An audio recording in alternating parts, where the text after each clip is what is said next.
Hello and welcome to Perch Peak Pods, the only place to get long-form interviews with some of the world's leading global mobility leaders. Delighted to be joined today by Gosia Manos, who is joining us after a glittering career across mobility, but also across reward and other functions that we're going to jump into. So Gosia, welcome to the pod. Tell us a little bit about how you fell into the wonderful world of global mobility. Thank you, Paul, for having me on the podcast. No worries. Pleasure and enjoy. Hello, everyone. Yes, I have been part of the global mobility for a little bit over 15 years. If you can hear my accent, it's because I moved from Poland. I currently reside in the US with my husband of 19 years and 2 children. And, I think as many professionals within global mobility, I landed within the function by accident, or not by the design. After graduated from college here with human resources management degree, I was applying for several jobs. And I remember having one interview for an HR role within shared services, HCM systems management function. Nice. And in the interview, they said like, hey, we like you, but we think you are going to be a better fit for newly open global mobility team. And at the time, I was just thinking, it's probably just like, thank you, but no thank you. Yeah. Sure, a few days later, I received a call and I joined as a number 4th member of the global mobility team, regional for Americas, with one of the biggest at the time, and still is, I think, tech industry. And this is how my adventure with global mobility began. So, wow,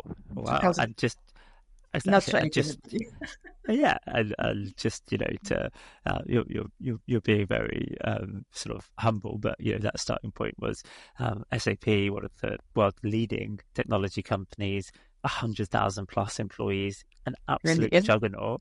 I said we'd go off script. Let's dive right in. What was it like, sort of being early in that team at such a big, important tech company? What were your learnings from that? Oh, it was awesome experience, and it still is. And I've been in touch. So I left the company a little bit over 13 years ago. But my husband also had, work for the employer as well. But it's such a rewarding and it shaped my global mobility experience. And even now, I do live by their thought. At the time, we had business, run business better. So I try to, as you know, like HR function, global mobility function, we have one revenue generated function. Yeah. Well, in my day-to-day, I always try to think about what can I do better, small or big, of help our colleagues, help the business to run their business, to run their function better. And so I think it's very important where you land at the beginning of your career, because it kind of shapes you, and determine your next steps. The experiences I've been taken from SAP are like just tremendous. It's still great. It's a very nice state-of-art function that not so many companies at the time had even global mobility department. And we had internal department at the time. SAP was not 100,000. We were half of the size. If I remember correctly.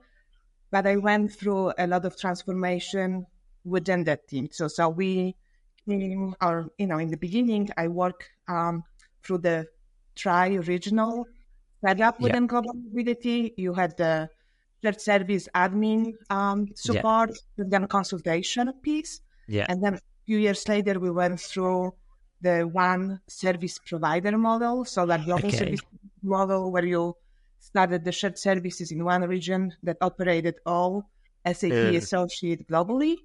And then with the consultations being done in-house through all different regions. We introduced the core flex policy at the time. Wow. And within the function, the global mobility was focusing only on current employees, and it was the permanent transfer as well as expats. So we did not deal with the domestic relocation. Yeah. We did not deal with any immigration, Yeah. outside of what the core function was, and still had over 1,000 moves internationally. So that Wow. was where, I bet the function is much bigger now, and, because of the company Yeah. size. Yeah. But Well, now, what Hamburg what a place. became. Yeah, and what a place to launch your career. I thought it was pretty cool that you still have that mantra of how can we add business to make it easier for business to function every day is yeah, pretty sort of wise words. And, Go ahead. and sorry if I can add too, like what great experience for me was, yes, particularly two more aspects. So obviously, great global company to work Yeah, for. Also, I had a mentor within the global mobility as my later on manager as well. She's yeah, been at the time, she already had 20 years of experience within the global mobility. So firsthand, she really was a great mentor, not only to me, but also our colleagues. And then in addition, me being a newly incoming, immigrant from Poland, working in the global setting, and my team consists of people from Latin America, it's like across the board, really. But the close team was local American colleagues as well as people from Brazil. I had a U.S., Brazilian, Japanese descendant as well as a team member, people from Europe. So it was really important to me too that I felt like at home. Yes, because of that component of working with people from different backgrounds, different countries. yeah. Well, it sounds like that gave you a very solid foundation for Yeah. a great career in mobility, which as then, you've started in that mobility only function, then you sort of moved into being a bit of a part of talent acquisition. You then had the rewards. Now you've got rewards, equity administration, and global mobility in your sort of leadership role now. You've sort of kept progressing quickly through the ranks. What what have you been very tactical about that progression? What have you done to sort of try and make sure you're always able to sort of have that next step in mind as you move through this sort of global mobility career ladder? So it's kind of the mix, or very honest, yes, a mix of being tactical and maybe thoughtful about what your next career step will be, but it's also things out of my control. Yeah, So when I left SAP, I was approached by another company who was just creating global mobility function within their organization. And to me at the time, again, as I mentioned, SAP only had a global mobility program. So your traditional transfers and long short-term assignments yeah, functions. And then when I was approached by the second employer of mine, so being able to create a function from scratch, as yeah. well as being exposed to global immigration and U.S. domestic relocation. Oh, As you know, nice.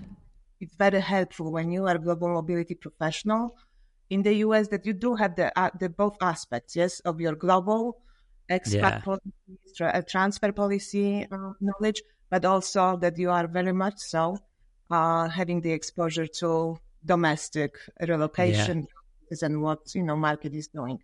So that was very rewarding experience as well for me.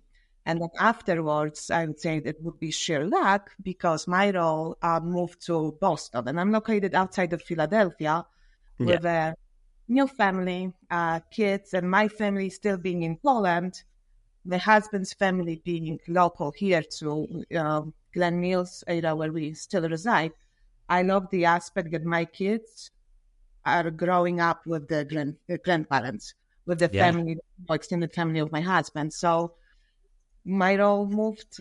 I didn't. And this is where, again, not having much of the preparation, yes, of what I want to do next, yeah. I use the time to see maybe I can venture out Mm, beyond mobility. And so this yeah, is my next company, and my next role was hybrid role. And it was still global mobility management from like newly spun off company. So yeah, chemical that spun off from DuPont, much larger, yeah, yes, chemical company. And part of my responsibilities was not only to create programs for the relocation, global and US, but also to overseeing or get my, and say, feet wet with the US benefits. So your Brilliant. traditional wellness and health coverage for close to 4,000 employees in the US. So Wow. that was a great learning opportunity. Yeah. And this is where I really started with the hybrid roles. Yes. And when you were sort of thinking about taking that plunge to a hybrid role and thinking, okay, I could take on more, what were you doing to sort of try and persuade employers that you were a good fit for taking on a role that you hadn't had much experience of historically? So I think so. It's again, they were looking at the beginning of my role. Yes, they were looking for somebody who had more of the global mobility experience. Yeah. Yeah, so that was their primary focus. Yeah. But they're also hoping that I can then expand. So, the whole global mobility function was then managed outside in the US with some help in other regions. Yeah. Well, for them, it was important that somebody has an experience. You can kind of come in, immerse yourself, yes, and you actually know what you're doing, not only on the international level, but also at the domestic, and then just learn along the way. So I think what's helpful is it's like how your personal abilities, yes, are going to be, like, whether or not you are willing to learn. And it's again to a very important role of mentors, because like join Commerce. So as I mentioned, a few months into the SPM, I also had a mentor, a gentleman with 40 plus years of experience. He was like the consultant working for us. Then he was my colleague. He pretty much taught me a lot about the benefits. Yes. So like you're not only like kind of getting a lot of history of like how the benefits are being created, how you accrue, project, finance, claim, experience, all that stuff. So I think in both roles, so global mobility at the beginning of my beginnings of global mobility, and as well as when I was exposed to benefits and later on to compensation, I always had mentors that really shared their vast experience. They were not afraid, and they were not shy to share that experiences. Yeah. So that's, you have the hands-on experience with somebody who guides you through the beginning of your professional, life. So I think that made a huge difference. Definitely. I think getting the sort of mentors, definitely. And then in both instances, the willingness to take on something new, whether it was in the first instance at Shire, taking on US domestic and immigration to sort of add that, or, a role that had a bit of benefits in it, but was mainly mobility, but then you have that experience. And absolutely love that. Tell us about these mentors then. Were they, you walked in day one and someone said to you, here's your mentor? Was this, people you sought out? Like, how did they come about? No. How did you try to maintain contact with them and get the most out of those relationships? So they were part of the team. So it's not that I was seeking somebody. They were already part of the team. And, you're kind of going through that. So the global mobility, again, our team was 4 of us with the one consultant who was that mentor. So she was mentor not only to me, but to all my colleagues that we started, global mobility much at the beginning, with some other, professionals maybe having more broad HR experience, that it just interact when you ask the questions. People are willing to actually hear you out and patient enough with you that, there's no stupid questions. It's kind of approach. So you ask a lot of questions. So it was helpful to have. So I was like, again, it's just not, I did not go into the role knowing, do I have a mentor or not? But obviously, being last like 3, kind of, I would say different path to careers, because compensation as well. I did have somebody who spent time with me at the beginning to teach me that role. Yes, to teach me some of, ins and outs of that compensation, all that, nice stuff that comes along. So, but like once you have it recognized, you would ask questions. Yes, you need to be, again, not being shy, to be Yes. perceived maybe of like, oh, maybe I'm not, somebody's going to think that I don't know what I don't know, or I'm Yeah. being silly, or, stuff enough. And Yeah. just people being too on that, like as a mentor, willingness of spending time, yes, devoting that time for you to walk you through, to share the vast experiences. Yeah. Yeah. My And I think, mentor, mm, yeah, because I think and this is just an anecdote that I've seen a few times when people join teams, particularly sometimes when they're joining teams as the first mobility person in a function. yeah, Sometimes there can be no one within the org who and understands it or is willing to. But what I'm hearing from you is actually having those leaders who are both willing to invest time in you, but also have the sway internally to well, sort of make good things happen.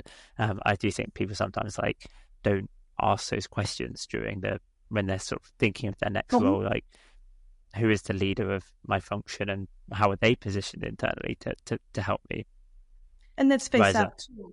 You have a professional. We are busy. We only have the technically 40 hours yet in a week. So Exactly. the time commitment, sometimes it's really hard to be consistent with it, and just really, Yeah, it's a gift. So that's why exactly. I do appreciate those partnership with my mentors still, again, even Yeah, our ways, part ways, like I'm no longer with the company, or, they left as well. We do try to get together, yeah. regular Nice. basis, whether that's lunch, coffee, Yeah, and what kind of like nice within global mobility, which I think you experience too, and a lot of my colleagues or peers do too. We have a great networking of people, so it's maybe uh, not mentorship, but I know like you did host a couple of people that I'm close. yeah. So in the terms that when you go through, I don't know, policy change or some Yes. really exceptional request, I had the luxury of colleagues that I can call up, and they're going to take the call, which Yeah. I'm like, this is just amazing. So I know you had Jack on the call. Yes, there's a John. Awesome. So a lot of people that we had, particularly, I'm an active member of PAC. Yes, so it's one of Yeah, the mobility organization within the tri-state area, and exactly. they are great, knowledgeable colleagues, Exactly. And friends, it's, actually. yeah, But you have either way, you're going to drop the email. They are willing of open up their past of their experiences. They're not afraid, yeah, they're not shy, so makes all the difference that exactly yeah, it's not only from the person who is brave enough to ask the questions, yes, regardless of how you can yeah, perceive, but it's also the people taking their time to share their experiences, share their knowledge. And yes. that's amazing within, I find, yes, within the industry. So Yeah, that's why, no, it's so true. It's so cool. Like definitely from a career perspective, it's internally who are your mentors, but also externally your network yeah, to give you the knowledge, whether it's within your role, but even for your next role, we've heard so many mhm, times from the likes of Jack, Tanya at eBay, etc., saying, yeah, "Wow, like so and so, I partly got this role because I've met them before, or they were able to introduce me." So, such an important part. Let's change gears slightly. So you know, you've been involved in compensation, involved in reward, involved in benefits, involved in equity plans, obviously involved in mobility. You've been sat within different parts of the organization. Putting you on the spot, where should mobility most naturally live within an organization? this is a great question. And I Yeah, need to say, I'm going to disappoint you because there is not a one size fit all solution nice. in humble opinion. So it's truly like you need to look at the organization and your programs. And Yeah, I think there may be several key factors that you should consider before building the home for global mobility function. You definitely look at the company size and the complexity of the organizations. Yes, like how many yes, levels and how you like what's the operating model of the yes. organization. Let's get specific here. how does company size impact it? Do you know what impact does that have? Because what's your strategy? Yes, and Yeah, goals. And when you have your resources, quite frankly, too, you can look at the particular, foods like your present mark in the region, but you also can look like where we want to go, in the future. So, yeah, for my organization, initially before I joined the organization, global mobility function was split, and we're having kind of two co-managers, one responsible for expat population sitting in EMEA versus the US domestic consultant were sitting in the US. Yes, and it was like, so they partnered wonderfully together, but there was no, and I mean, it was like just two partners. Yes, it was not a one central point of contact for global mobility. And when I joined, it was exactly decided that all mobility programs will be then hosted under one umbrella out in yeah, the US. We're still present and, huge, great partnership with EMEA colleagues, but it's yeah, exactly, and policy reviews, yes, and decisions we are making, they are now centralized yeah, from the perspective.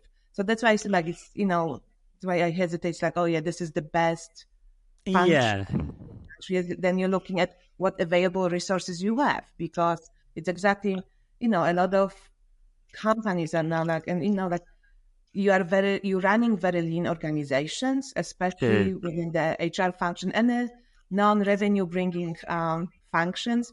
You are going to really like, I don't know anybody who could have a luxury of saying, I'm not busy. yeah. I don't know what to do. The reason it's like, it's really, I think people are just really, lean and stretched Yeah, today often. So, and then, as I mentioned too, like you're looking at the wider company objective and what's the strategy for global mobility? Is it mm, something that the company thinks about closely aligned with the talent management and succession planning strategy? yeah, So then probably HR talent management is the better suited roles yeah, for the mobility programs, or is it maybe more about focusing on compliance and cost yes, management and planning? So then maybe your immigration or like your legal department or finance yeah. department, corporate tax maybe it's going to be more suited for that, to host global mobility. I think in I my love like that.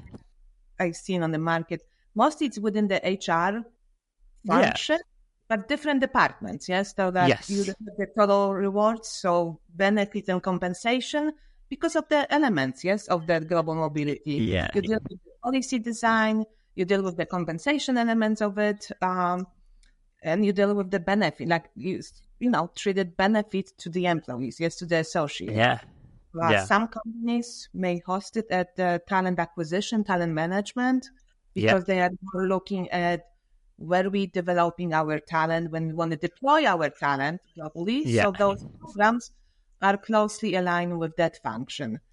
Um, I've seen yeah. it too with, I would say, like standalone, which exactly SAP was standalone group. And I think this is why too was widely successful group, Yeah. because we were part of the shared like HR operations with the head of global mobility directly reporting to the global VP of Yeah. HR operations. But we were a standalone team. So the Exactly. processes and group and vendor management, everything was that Yes. standalone. Yes, was our, Exactly. yes, Yes. area But of you really, yeah, responsibilities. And exactly. that's But you amazing. need, Like, again, that's something that, works for bigger companies. Yes. exactly. It But doesn't there make sense for your exactly. Some 50, companies, 100 person. thank you, or like even smaller than that, because a lot of programs, when you see now, it's like probably 50, 100. I think that's sweet spot, yes? Yeah. So, Yeah, exactly. If you're less than that, there's a good chance you, unless it's pure long-term assignments, you might not have a GM team at all. So yeah, and I love the sort of aligning it with strategy. If you're super fast growth, you're hiring a bunch, it's mainly permanent transfers or new hires and expansion. Yeah, probably talent acquisition is a better fit. If it's mainly internal transfers with a very heavy comp side, maybe put it into reward. Let's talk about the compensation piece of this, because so often I hear mobility folk say, "Oh, I see a role, there's a compensation element to it. I've never done compensation before, but it sort of feels like I could do it because I work with numbers the whole time." You've made that jump. You have that have compensation as part of your role now. Tell us a little bit about, from a mobility perspective, is it helpful for getting into the world of compensation? What was your experience? Yes, it was. Yes, it was. Yes, so but it's again to kind of a little bit on intent. Yes, personally, what's your preference? What does I say? I think when I look back at my learning tendencies or strengths maybe and so, I love the policy, interpretation and consulting, but I also love the numbers. I used to love the budgets, I guess, and consult on their policy. So that was a great combination. Compensation is just right there. But it also, too, being very honest, yes, it's you, what you're willing to learn, what your experience is, and I would say transactional skills. So when you look at global mobility and just, say it's a great complex function, I would say. Yeah. It's not that it's particularly difficult because you may, argue with other functions, corporate functions and jobs. But what I say, I think we have a unique, as a global mobility function or professional, you have a unique opportunity to learn a lot of different skills, acquire different skills, not even realizing. Because when you look at day-to-day responsibility of global mobility professional, that's the project management. Yes, each case, it's project manager case. You have policy design and consultation. You need to be able to communicate with impact, yes, and influence your stakeholders, whether that's going to be your customer expert, you're going to be boss or executives who are sponsoring your policy changes. You're looking at managing employee satisfaction, employee experience, hopefully, but sometimes that could be employee relations or conflict resolution. True. But that's the change management as well to it. Yeah. Cost projection, what you just mentioned. Yes, budget management. Yes, you need to look at this one. And then you have the analytical concept of it, context of the global mobility when you're looking at the market trends. Yes, practices. You're looking at the cost estimate, reporting, and the utilization. So not even realizing you're doing all that as a part of your global mobility job.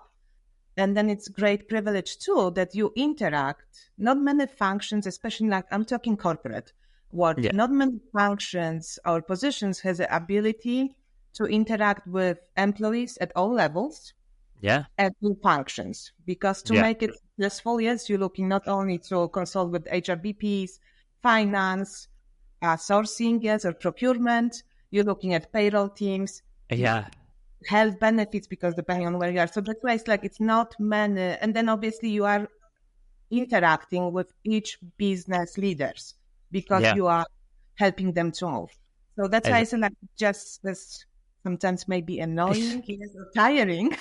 It gives you the rare opportunity to master the skills that then you can transfer over to other jobs, other positions outside of global mobility. So exactly, compensation, benefits. Yes, so this is exactly where you but it's also to one person to make the change happen. Yes, change is not easy, especially if you are comfortable, and doing the work. And global mobility is exciting too, as well. So exactly, it is. So it's to it. Exactly. But it's also on the hiring leaders that they are taking chances on you. Exactly. So it's always the two-way role. With the mentor, it's not only you seeking the mentor, but also mentor being gracious. Take time. The same thing with you may have a great transferable skills and willingness to take the risk, but nobody wants to nobody wants to be the sponsor. Yes, Nobody wants to be the So you I also think I, need somebody who is going to look more into your skills yes, and how you can transfer them into that new role than what your exactly. experience is. And this is exactly how I ended up with the compensation, because I was honest. Yes, it's like, it is Yeah, on the resume, it is what it is. There have been some components of the compensation, but it's yeah. not broad-based compensation, No. with the job evaluation, salary recommendation.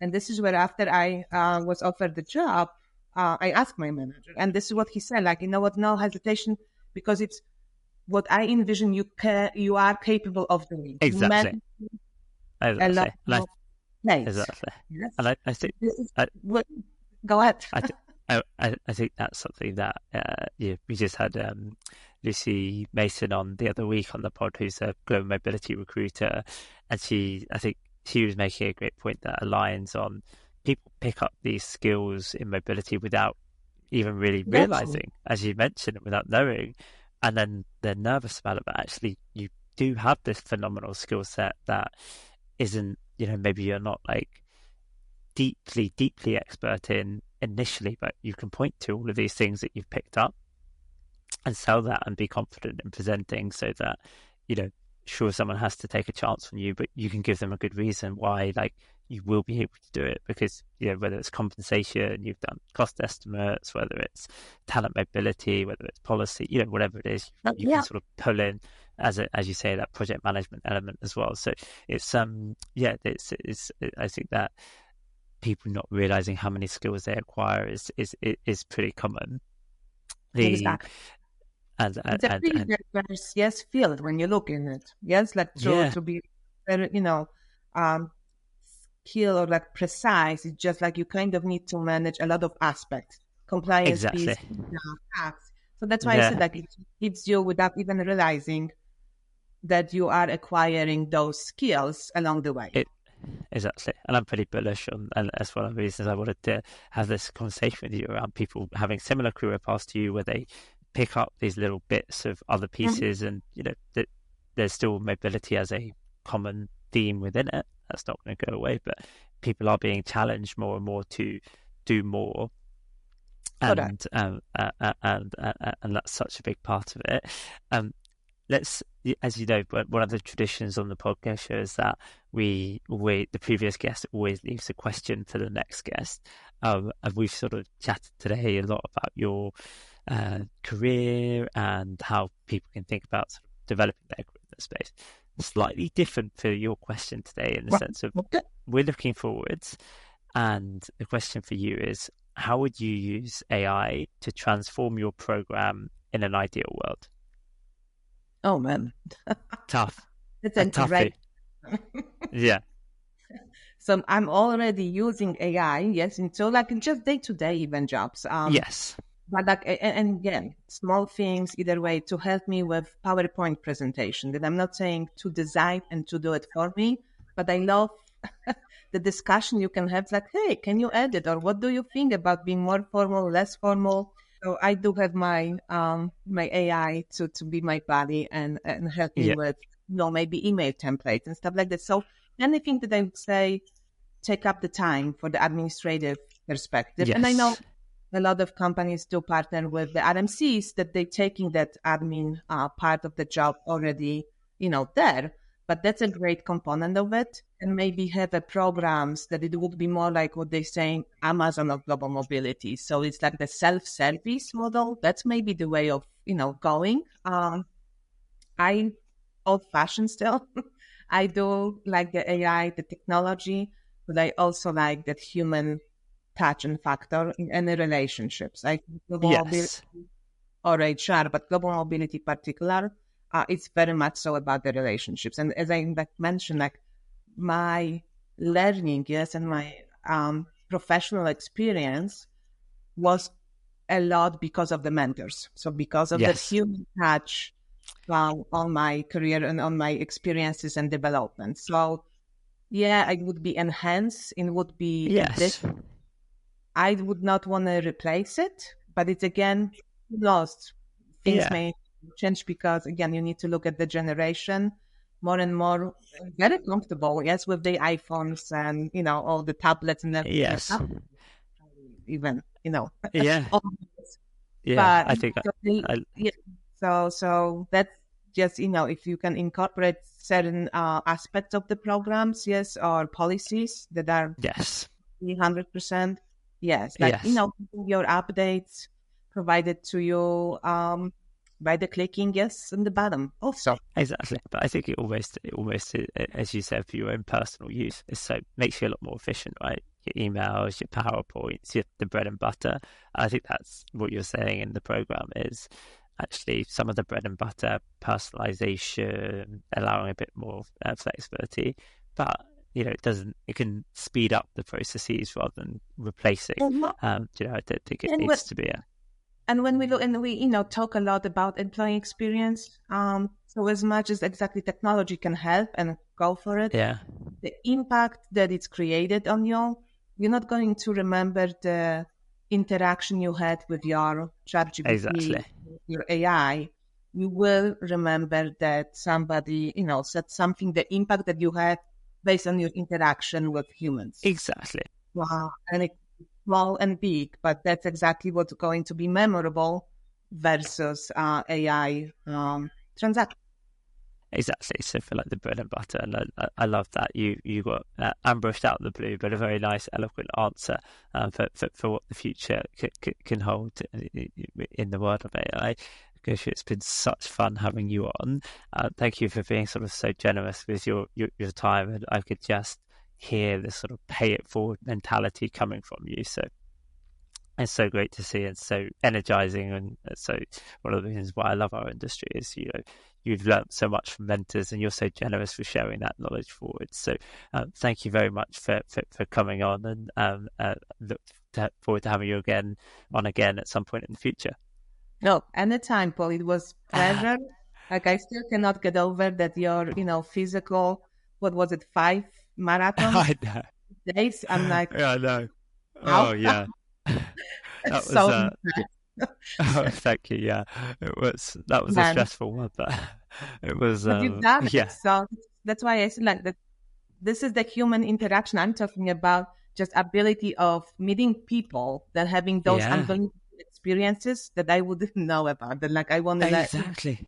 learn, and that's exactly And how that's a good the other. Yeah, that's and that's a good example of like it's I feel like even as technology is getting better, people are craving sort of these real life experiences so much, right? So exchanges. Yes. yeah, and it's I think that's so core to what we do in global mobility, because sure there's often an underlying business reason for the move, but often the person relocating is looking for a new challenge, nervous, but also like, okay, intrigued to live somewhere new, different, experience that culture. It's like almost one of the sort of most sort of raw physical location-based things you can do.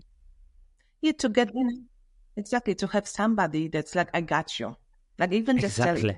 like it's just exactly true either way. People, like in my roles, is I have also too like the great privilege to have some of my expats becoming my friends, because Exactly. I didn't move in the with the company through the expat or relocation programs, but I moved on my own from Poland here as a student with all this alphabetical versions of visas. Yes, B, J, Yeah, F. yeah, yeah.